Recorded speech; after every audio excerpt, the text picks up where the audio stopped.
¿Qué tal a todos? Mi nombre es Peguito y el día de hoy continuaremos con el manga de Regresando como el bastardo del clan de la espada. Antes de comenzar con el video los voy a dejar con una pequeña cita que espero que les guste, así que sin nada más que decir comencemos con el contenido. El viento puede ser incierto, pero tu rumbo siempre dependerá de la fuerza con la que decidas levantar tus alas. No temas a volar alto, porque en cada esfuerzo está el poder para crear tu propio destino. Y ahora sí, comencemos con el video. Entre los reclutadores comenzaron a hablar y a mencionar que la dama de la flor de ciruelo le había hecho una visita personal al prota y sea lo que sea que ellos le ofrecieran ahora mismo parecería insignificante ante esto. Una chica incluso le gritaba a la dama de la flor de ciruelo que tenía que esperar un momento, pero en ese instante observamos como una cápsula de energía terminaba envolviendo tanto al prota como a la señorita, llamando la atención de todos los presentes. La chica de antes conmocionada comenzaba a mencionar que de ninguna manera, esa era una zona de aislamiento, ¿cómo podía ser eso posible? ¿Acaso ella estaba planeando compartir sus enseñanzas personalmente?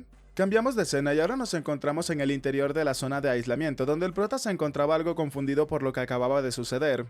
Theo, observando el sitio a su alrededor, comenzó a pensar que era un movimiento característico de la dama de la flor de ciruelo, crear un espacio perfectamente aislado entre el exterior y el interior. Y ver en persona algo de lo que solamente había escuchado hablar realmente le hacía creer que su popularidad había llegado bastante lejos. En ese momento la mujer comenzaba a hablarle al prota y le mencionaba al chico que estaba completamente segura de que el dragón demoníaco se pondría furioso cuando se entere, pero nadie podía impedirle que le haga un regalo al chico. Theo, algo confundido, le preguntaba que a qué se refería con regalo, qué era lo que exactamente quería decirle. Comenzando a desenvainar su espada, la mujer le decía al prota que el manejo de la espada del jefe del clan es intenso como el fuego del dragón descendiendo de los cielos, incinerando todo aquello que se encontrara en su paso. Cambiando parcialmente el espacio en el cual se encontraban, la mujer le dijo al prota que ella es completamente diferente al patriarca, abrazando innumerables variaciones en su espada. Mientras Theo se encontraba observando todo esto sorprendido, la mujer le mencionaba que eso es porque el dragón que ella persigue es uno que contiene cambios ilimitados. La mujer rápidamente comenzó a hacer un despliegue de habilidades con la espada delante del prota, al parecer para llamar la atención del chico, pero principalmente para que éste pudiera observar esos movimientos y pudiera copiarlos. Luego de un rato, la dama con delicadeza terminó de balancear su espada y por supuesto esto terminó llamando la atención de Theo. Descendiendo su espada ligeramente, la mujer le mencionaba al prota que todo eso lo había hecho en tan solo un aliento, y ella llamaba a esos movimientos la lluvia de flores celestiales, la primera técnica del plano floreciente de las flores de ciruelo. Theo se encontraba nervioso por lo que acababa de observar. El chico comenzó a pensar que eso había sido completamente increíble, pues dentro de un solo movimiento continuo hubieron 120 círculos y variaciones. Así que era verdad que el rumor que decía que en términos de manejo de la espada pura ella está incluso por encima del jefe del clan. Sonriendo, Theo se mencionaba que si pudiese absorber y aplicar lo que acababa de ver con su destello único, e inmediatamente comenzó a mencionarle a la mujer que no estaba completamente seguro de si merecía un regalo como ese. La mujer con una sonrisa le dijo al prota que estaba bien, siempre que haya disfrutado viéndolo no tenía nada más que decirle, mostrándonos ahora cómo el espacio separado se había cancelado, llamando la atención de todos los posibles reclutadores que se encontraban en ese sitio. La mujer llamó la atención del prota y le dijo al chico que si deseaba ver lo que venía después, entonces simplemente tenía que ir a buscarla cuando quiera después de la ceremonia del despertar. Antes de retirarse, le decía al prota que los nuevos vientos soplaran hacia él, mostrándonos cómo la mujer terminó desapareciendo pero dejando un rastro de flores de ciruelo en su posición. Theo comenzó a mencionar que había recibido algo demasiado grande y sería difícil para él actuar sin vergüenza y no mostrar ningún tipo de gratitud. Y probablemente sería una exageración convertirse en el discípulo de la dama de flor de ciruelo y unirse a la caballería de dragones con armadura blanca, o eso era lo que se preguntaba el prota. Aunque bueno, podía pensar en eso una vez que terminara la segunda etapa. 3 días más tarde nos encontramos en el interior del bosque.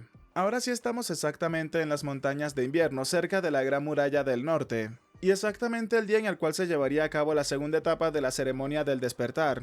Una persona comenzaba a mencionar que las montañas invernales se extienden a través de una vasta distancia desde su hogar en Winterra hasta llegar al mar de los demonios, y ellos, tanto en el territorio como todo el clan Ragnar, habían protegido a la humanidad desde ese sitio. De la tierra maldita más allá de la Gran Muralla durante más de 1000 años, el mar de los demonios donde innumerables demonios yacen. Y con más razón todos ellos tenían la responsabilidad de heredar ese deber algún día. Y es por esa misma razón que ese lugar había sido seleccionado como el sitio de la segunda etapa. Este hombre es el supervisor del examen de la segunda etapa, el espadachín de alto rango Jackie Ragnar. El hombre continuaba mencionándole a todos los aprendices presentes que sin embargo, al ser solamente aprendices de espadachín, aún no podían entrenar en el mar de los demonios. Por lo tanto, el área del examen estaba restringida al lado interior de la Gran Muralla, y tenían que tomar precauciones para no entrar en el mar de los demonios, a lo que todo mundo terminó acatando esta orden. El hombre comenzaba a relatarle a los aprendices que el examen era completamente sencillo. Tenían 15 días para derrotar a los monstruos demoníacos que vagaban en las montañas de invierno, y recuperar las campanas que habían colocado en sus cuellos. Hay campanas de 7 colores diferentes: rojo, naranja, amarillo, verde, azul, índigo y violeta. Y cada campana aumenta el valor de los puntos en ese mismo orden. Naturalmente, los puntos más altos significan demonios más poderosos, especialmente los demonios de la campana violeta, que están al nivel en el cual ninguno de ellos sería capaz de derrotarlo, pero por supuesto también valen muchos más puntos. El método de caza dependía de cada uno de los aprendices, y sea cual sea el método que utilice, lo único importante es devolver las campanas antes de que el examen acabe. Theo, escuchando todo esto, comenzó a pensar que entonces ellos podían decidir cualquier método que podían utilizar, por lo cual significaba que también podían arrebatarle las presas o las campanas a otros. Así que de esa manera estaban sembrando a propósito la semilla de la discordia en toda la prueba. Sin embargo, después de todo, esa es la ley de la jungla del clan Ragnar. El hombre continuó mencionándole a todos los presentes que como nota final, a través de las montañas habían instalado tótems que repelen a los demonios, y dentro de dichas zonas seguras hay suministros enterrados cerca, así que tenían que utilizarlos lo mejor que puedan. Ahora, con todo dicho, era momento de comenzar con el examen, por lo cual todos podían retirarse. Sylvie, mientras se retiraba a gran velocidad, comenzaba a pensar que como el examen duraba 15 días, los suministros son esenciales, y primero conseguiría algunos suministros para luego ir a ayudar a su joven maestro Theo. Por otro lado, Hulkus comenzaba a mencionar emocionado que le parecía divertido y entretenido. Vemos incluso a Action, que se encontraba moviéndose solo entre el bosque. El chico comenzó a recordar las palabras de su tío, el cual le había dicho que tenía que moverse de acuerdo a su plan, y si lo hacía, ese lugar terminaría convirtiéndose en la tumba de Theo Ragnar. Mientras Action seguía moviéndose a gran velocidad, furioso por todo lo que estaba sucediendo, observamos cómo Ray Ragnar se encontraba siguiéndolo a la distancia, y al parecer este estaba planeando algo o estaba pensando algo acerca de Action. Un rato después nos movemos a otra ubicación en el bosque, donde el prota se encontraba caminando y mencionaba que él también debería de ponerse en marcha, pero justo en ese momento alguien se acercaba por detrás del prota llamando su atención. Theo terminaba observando de quién se trataba, y en ese momento terminó apareciendo Remington, el cual le preguntaba si acaso recordaba que le había dicho que eran amigos, a lo que el prota le preguntaba a qué se refería. Remy le dijo inmediatamente al prota que lo había pensado mucho durante los últimos 3 días, al parecer lo considera tanto un amigo como un rival, y así se ha convertido en un deseo que ha echado raíces por toda su cabeza. El deseo de superar de verdad al joven maestro Theo, esto terminó llamando la atención del prota. Por supuesto fue de buena forma, ya que Theo comenzaba a sonreír, y recordando todo lo que había sucedido antes con Remy, comenzaba a mencionar que conocía ese sentimiento perfectamente, y además le aseguraba a Remy que él también lo consideraba un amigo y un rival. Al escuchar eso, el chico comenzó a reír a carcajadas y le mencionaba al prota que le parecía un alivio, ya que se había preocupado demasiado porque el sentimiento fuese unilateral. Ya sé perfectamente cuál es la waifu del prota. Observándolo fijamente, Remy le dijo que por eso entonces intentaría vencerlo durante la segunda etapa, y eso era todo lo que venía a decirle. Theo le dijo al chico que entonces le deseaba mucha suerte con su objetivo, para luego mostrarnos cómo Remy terminó desapareciendo del sitio a gran velocidad. Theo comenzaba a pensar que entonces Remy lo había colocado como su objetivo, y comenzaba a preguntar si acaso podría existir una sensación más emocionante que esa. Y ahora para él es deleitante convertirse en alguien verdaderamente fuerte. Mientras el sistema aparecía delante del prota, el chico decía que bueno, es momento de dejar a un lado los sentimientos sensibles por el momento. Y ahora mismo su prioridad es buscar el nido del dragón, mostrándonos cómo había sacado la brújula del inventario. La brújula comenzaba a apuntar hacia un punto donde podemos ver una enorme cordillera, y cerca de esta misma cordillera había una sala o una pequeña cueva que emanaba la luz azul de las misiones las cuales el prota tenía que completar, y al parecer allí era donde se tenía que dirigir. Cambiamos de escena y nos encontramos ahora fuera de la montaña invernal. Theo, que se encontraba caminando, comenzaba a mencionar que es extraño. Estaba claro que era por ese sitio, pero estaba apuntando hacia la tierra ahora mismo. Theo comenzaba a preguntar si acaso en ese sitio tenía que comenzar a cavar o algo similar, y tal vez debió de haber traído una pala consigo, ya que realmente no quería utilizar la hoja blanca de la luz de la luna para cavar, mostrándonos cómo la espada se encontraba un poco inquieta por ese comentario. Theo comenzaba a pensar que realmente no quería utilizar la espada para cavar, pero al parecer no tenía más alternativa. Preparándose para utilizar la espada, el prota mencionaba que bueno, si el viento no servía entonces no tenía más alternativa, desenvainando la espada y rápidamente utilizándola para atacar, mientras mencionaba que entonces tenía que tomar los remos. El ataque del prota terminó impactando en unos árboles cercanos, destruyendo una gran parte del campo que se encontraba justo delante de él. El prota, observando hacia esa dirección, le ordenaba a quien sea que se estuviese escondiendo que tenía que salir de inmediato. Una persona que se encontraba oculta entre los árboles le preguntaba al prota que cuándo se había dado cuenta, ya que pensaba que lo había seguido muy sigilosamente. En ese momento, Teo se dio cuenta de quiénes eran sus perseguidores y al parecer algo le había llamado la atención de estas personas. Un chico regordete le mencionaba a uno de sus compañeros que si acaso no se lo había dicho, le había dicho que eran demasiado ruidosos. Otro flacucho que se encontraba en la parte de atrás mencionaba que estaban acabados, creía que el prota era mucho más fuerte de lo que habían pensado. El que le había hablado primero al prota le mencionaba a sus compañeros que tenían que mirar, pues en primer lugar ellos tenían la ventaja. Estos tipos son los tres canallas de la montaña Buk, Hiden, Kao y Rom. Se nos comienza a hablar acerca de estos tres personajes, los canallas de la montaña Buk, como aquellos que masacraron a civiles bajo la apariencia de accidentes durante las misiones. Esto los hizo volverse bastante famosos. Y fue un grupo que surgió como efecto secundario del gobierno de los fuertes tan imperante en Ragnar. En especial no podía olvidarse de la masacre que cometieron en la aldea de Buk. Mientras trabajaba en la Nieve Negra fue él quien se ocupó personalmente de ellos, así que conocía lo horrible y devastadores que eran mejor que nadie. En los registros públicos el número de personas desvividas fue de 761, con un total de 220 personas más desaparecidas, y lo espeluznante fue que ninguno de los cadáveres pudo ser identificado debido a la forma tan atroz en la cual acabaron con ellos, esto porque sus cabezas fueron totalmente destrozadas. En el presente, Teo se mencionaba que pensaba que esa terrible naturaleza suya se interpondría en su camino en el futuro, así que planeaba enfrentarse a ellos en algún momento, pero se había encontrado con ellos de esa manera. Y el hecho de que estuvieran siguiéndolo parecía simplemente apuntar hacia una única dirección. El prota les preguntaba si acaso los había enviado Action. Inmediatamente esto llamó la atención del gordito, mientras que el que tenía la cicatriz en la cara le preguntaba al prota entre risas si acaso de verdad consideraba que los había mandado alguien de su propia edad. El prota le preguntaba si entonces no había sido Action quien había sido en su lugar, a lo que el de la cicatriz comenzaba a hablarle al prota que naturalmente es alguien tan alto que un bastardo como él ni siquiera podría imaginarse. Teo le dijo a los chicos que entonces había sido nada más y nada menos que el consejero jefe. Esto terminó llamando la atención de los chicos, causando que el de la cicatriz preguntara cómo lo había descubierto. Incluso el flacucho comenzaba a preguntar que cómo el prota lo había descubierto, entonces ahora se encontraban acabados. Teo les respondió que por supuesto era obvio, dado que estaban hablando de sangre y herencia, y ya que no había ningún supervisor del examen que había llegado con ellos, incluso se encontraban conspirando para que esto se pudiese llevar a cabo. Uno de los chicos le dijo al prota que tenía que mirar, realmente era bastante inteligente. El gordito le preguntaba a sus compañeros si acaso el prota no representaría un problema para ellos, a lo que el de la cicatriz le mencionaba que estaba bien, ya el prota se encontraba desvivido de todas maneras. El chico comenzaba a mencionar que se sentía mejor acabar con una cara bonita como la del prota, mientras que Teo simplemente se encontraba sujetando su espada. El chico de la cicatriz en el rostro le dijo al prota que se iba a encargar de molerle la cabeza de inmediato, pero en ese instante notó la presencia de un enorme dragón de mana que se acercaba directamente hacia ellos. El de la cicatriz no podía creerse que estaba a punto de ser alcanzado por ese ataque, mientras que Teo había realizado como ataque a la triple garra del dragón, golpeando a los tres chicos inmediatamente.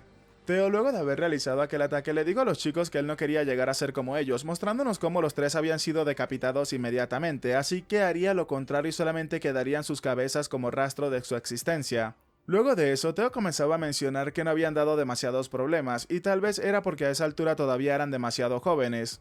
Teo comenzó a pensar que la lluvia de flores de ciruelo, del florecimiento pleno de las flores de ciruelo que la dama Flor de Ciruelo le había mostrado, después de diseccionar y reconstruir el estilo sin cesar durante 3 días, ahora es capaz de utilizar 3 destellos individuales en una sola fila, y usando círculos y arcos para dibujar líneas y curvas podía utilizar muchas formaciones y aplicaciones diferentes. Pero por supuesto 120 veces seguidas como Lady Flor de Ciruelo seguía siendo demasiado difícil para él actualmente. Teo terminó tomando la cabeza de uno de sus atacantes para comenzar a mencionar que arrojaría los cadáveres, o bueno, lo que quedaba de ellos, terminando así por arrojar al precipicio las 3 cabezas. Mientras hacía eso, el chico regresaba a volver a pensar en cómo llegaría hasta allá abajo, pero en ese momento algo llamó la atención del prota, escuchando un golpe a la distancia, preguntándose qué era lo que había sucedido. En ese instante algo llamó la atención del prota, el chico se encontraba sorprendido y se preguntaba si acaso eso es una escalera invisible. El sistema rápidamente le dijo al prota que la misión oculta había sido activada, encuentra las escaleras invisibles y explora la cueva azul. Mientras un cuervo observaba a Teo a la distancia, el chico comenzaba a mencionar que entonces esa es su oportunidad, allí se encontraba la entrada. Cambiando de escena, una persona comenzaba a mencionar que actualmente el primer puesto está ocupado por Action Ragnar, y el número de campanas demoníacas que el chico había recogido es un total de 41 campanas, y está haciendo un grupo con otras 21 personas más. En el segundo lugar se encuentra la señorita Ray Ragnar.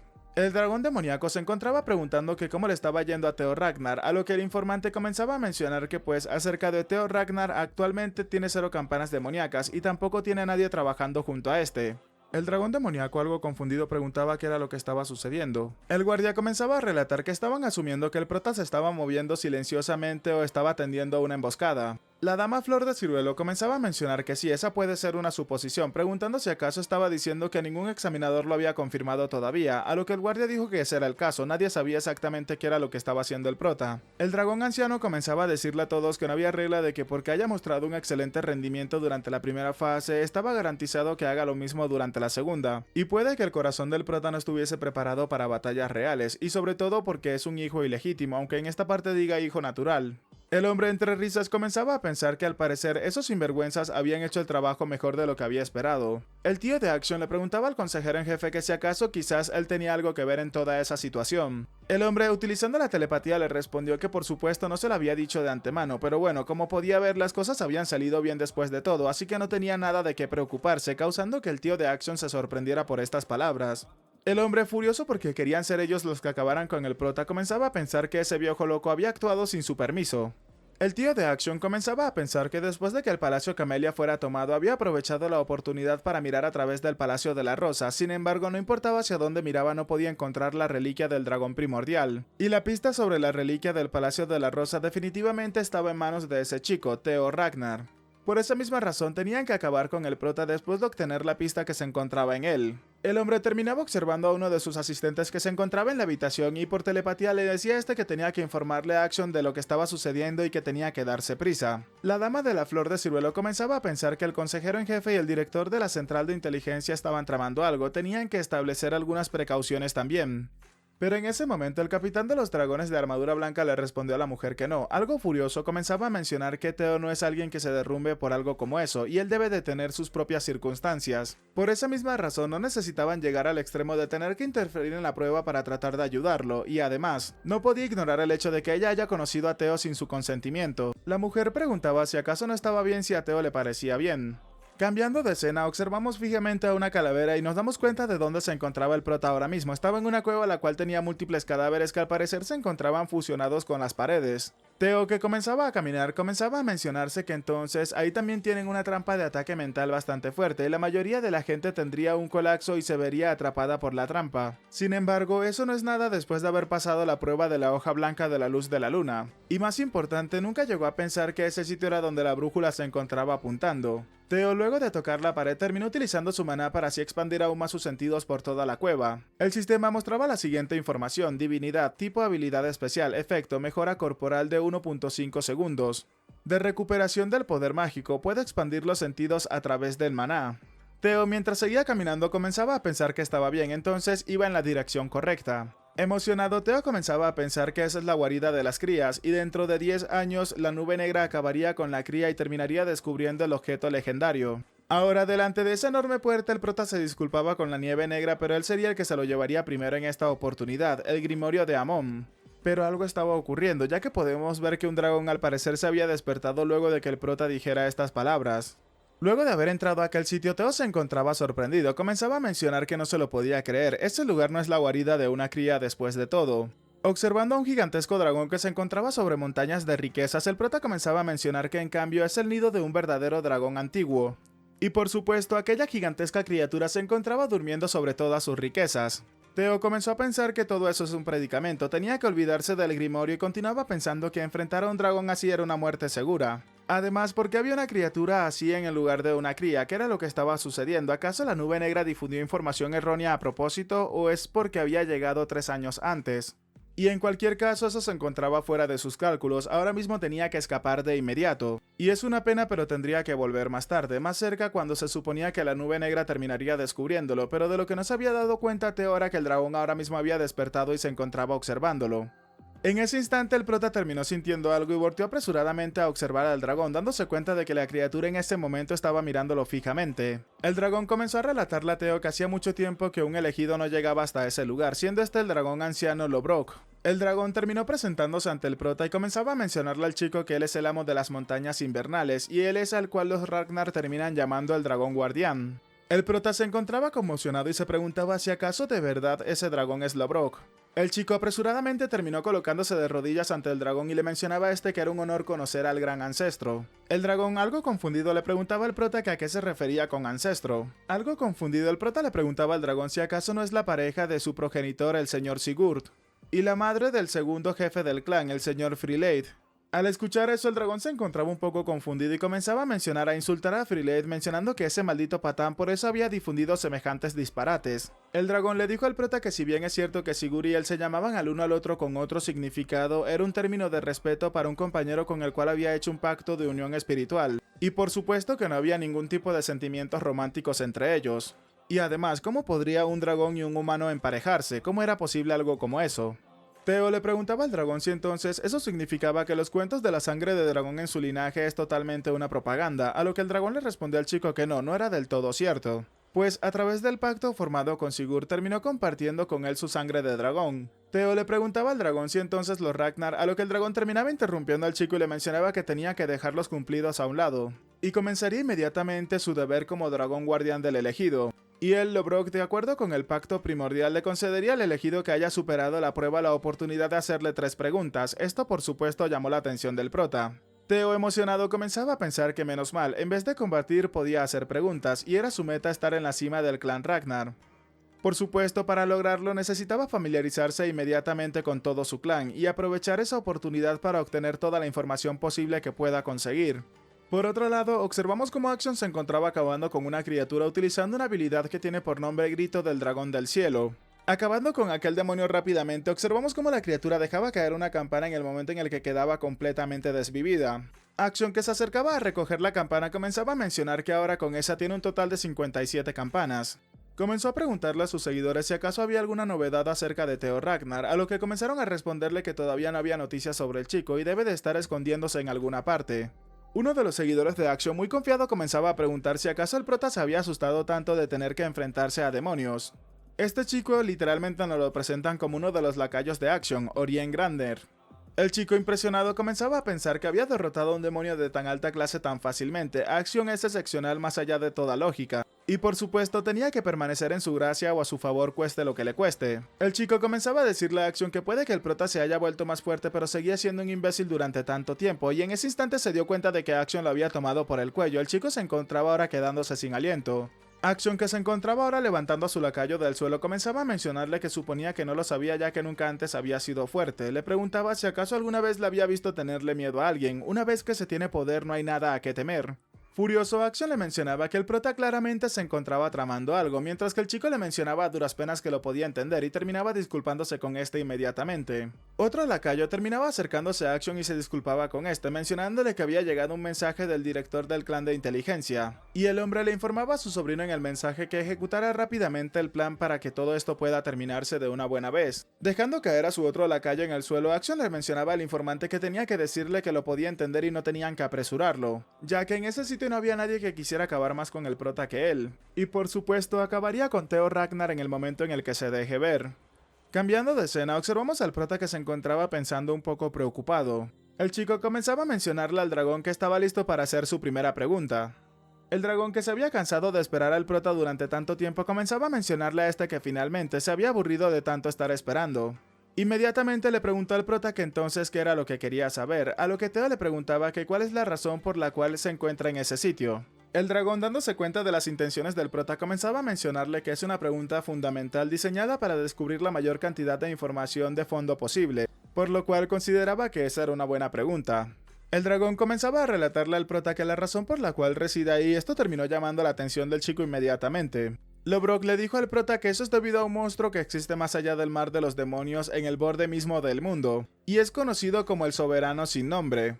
Y durante los últimos 1000 años había permanecido en ese sitio obligado por el deber de proteger el mundo de él. Y por supuesto, como debió de habérselo imaginado, las montañas invernales no son más que un puesto de avanzada para ello. Con una expresión un poco triste, Theo comenzaba a mencionarse que entonces no lo había imaginado. Lo que vio antes en los ojos de Lorbrok definitivamente había sido eso, había sido el miedo encarnado en todo su ser. Entonces, ¿el soberano sin nombre realmente puede existir una criatura o un ser que puede infundirle tanto miedo a un dragón? Y además, es un dragón antiguo que ha gobernado como el rey dragón durante más de 1000 años. Presionando su puño con coraje, Theo se encontraba pensando que quería hacer más preguntas al respecto, pero había otras cosas que necesitaba aprender primero. El chico le dijo al dragón que su segunda pregunta era que cuáles son las reliquias del dragón primordial. El dragón Lorbrok le preguntaba al prota si acaso no sabía, a pesar de tener 3 de ellas consigo en ese momento, debe de haber tenido mucha suerte entonces, a lo que el prota le preguntaba confundido si acaso de verdad tenía 3. Teo comenzaba a pensar en esto y se mencionaba que una de ellas debe de ser la mazmorra del Palacio Camelia, la otra debe de ser la hoja de la luz de la luna blanca. Pero entonces, ¿cuál era la reliquia restante que él posee?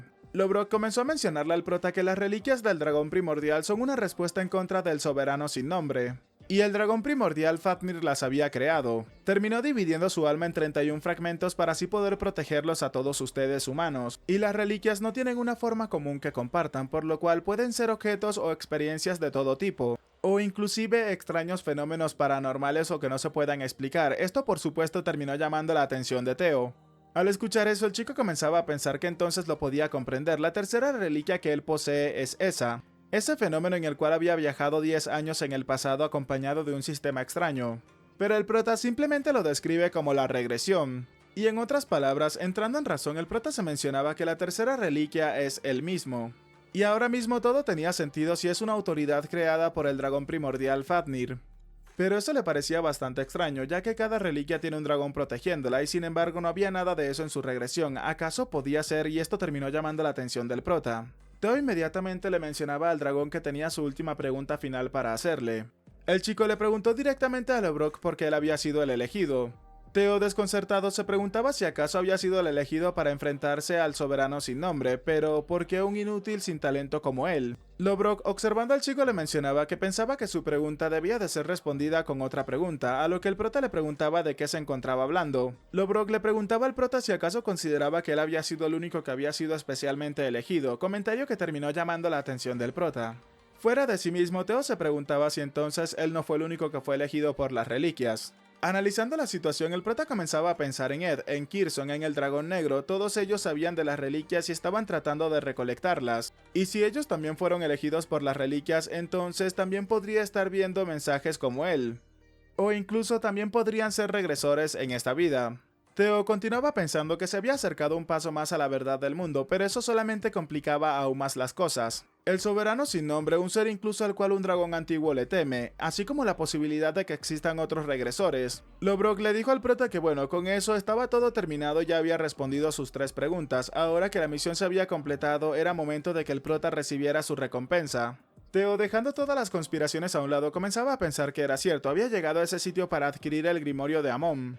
Sonriendo desconfiado, Teo comenzaba a pensar que había cambiado de idea, quería algo aún más grande ahora mismo. Y eso era algo completamente incomparable a un artículo. El sistema felicitaba al prota por haber completado con éxito la misión oculta, por lo cual se había ganado la oportunidad de adquirir el tesoro del dragón primordial como recompensa. Lobrock le decía al prota que como podía observar, su nido estaba lleno de tesoros de todo el mundo, gemas, grimorios, elixires, manuales secretos y armas. Todo lo que él quisiera lo podía encontrar en ese sitio. Y lo que sea que el prota termine eligiendo será un objeto de un valor inimaginable. Y por supuesto se encargaría de entregarle cualquier cosa que esté dentro de ese nido. Teo comenzaba a sonreír mientras que Lobrock le preguntaba al prota que entonces ahora mismo qué era lo que éste deseaba. Emocionado, Teo le dijo al dragón que a él le gustaría tener a Lobrock. La petición del prota había sido tan inesperada que incluso el dragón se encontraba confundido por lo que acababa de escuchar.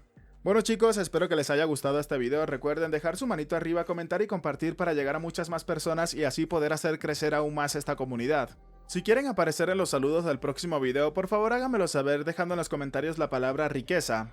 Aprovecho también para dar un agradecimiento especial a todos los suscriptores pagos del canal que son personas que me han estado apoyando durante muchísimo tiempo, de todo corazón se los agradezco.